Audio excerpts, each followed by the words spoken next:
Hey everyone, what's going on?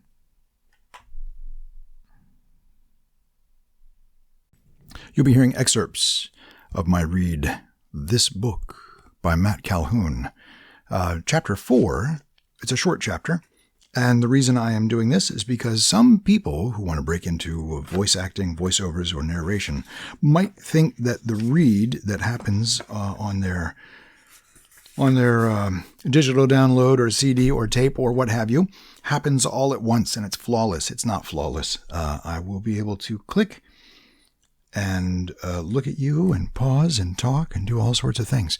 I'm not doing too many voices, but anyhow, this is, I don't even know how I'm going to speed it up, but this is the some pieces of Chapter 4 from Marked the Plaguelands, Book 1. Let's go. Open and close with 5 seconds of silence, and then pack the silence around the letter P when you pause the recording and resume the recording. Ready? No hands touching.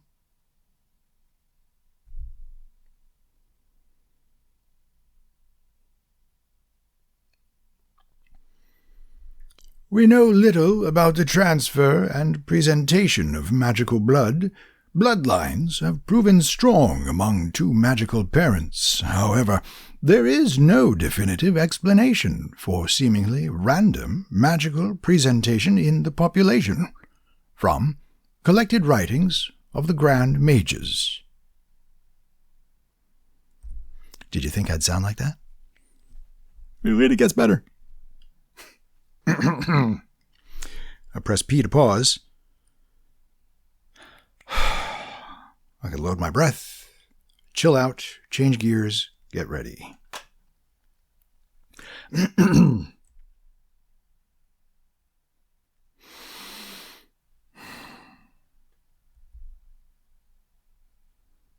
Chapter 4. The light woke Wyman the next day, creeping into the room through drawn shades. It was late in the morning, perhaps even afternoon. Opening his eyes, he saw his mother sitting opposite his bed. She must have been watching over him. "Good morning," she said. "Your father and I wanted you to get some rest. He took care of the fishing this morning. Do you want something to eat?" Wyman nodded. He had eaten little yesterday with everything going on, and it was catching up with him.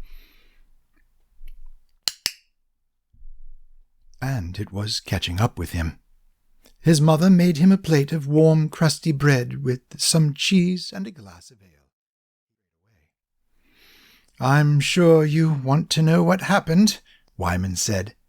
"Well, yes, if you're ready to talk about it," Orvin mumbled. "Well, yes, if you're ready to talk about it," Orvin mumbled, trying to conceal his keen curiosity. "The word has been going around town." Wyman frowned. "I suppose it has. Anyway, you have to promise not to tell anyone. I don't want my parents to find out and try to change my mind, if that's what I decide to do." "Okay, I promise, but if you are considering leaving, you should reconsider. There are a lot of people here that can care about you.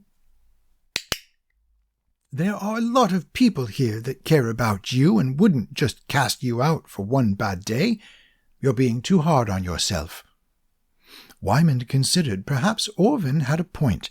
However, nobody could convince him he was not dangerous. After his mother finally fell asleep, he waited a while to make sure his parents would not wake and slowly crept to the door. It came out too fast. After his mother finally fell asleep, he waited a while to make sure his parents would not wake, and slowly crept to the door. On his way out, taking one last look at the place where he made a lifetime of happy memories. His home. His home.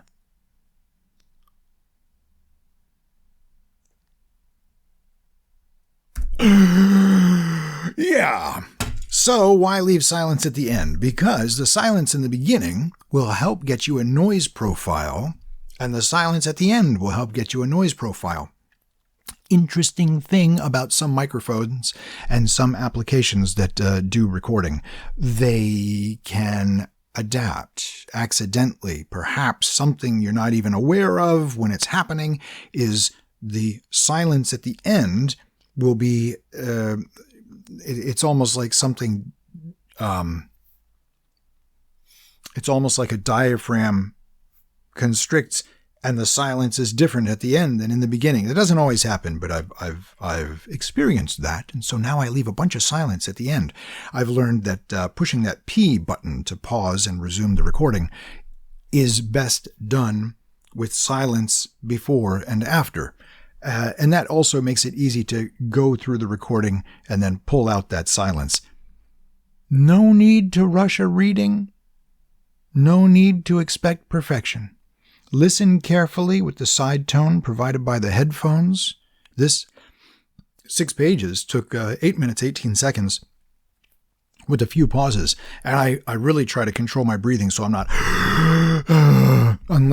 unless breathing or a worn out character is part of the story. Anyway, that's exactly what a chapter looks like. A very short, what's that, 6 pages, I think, a very short chapter.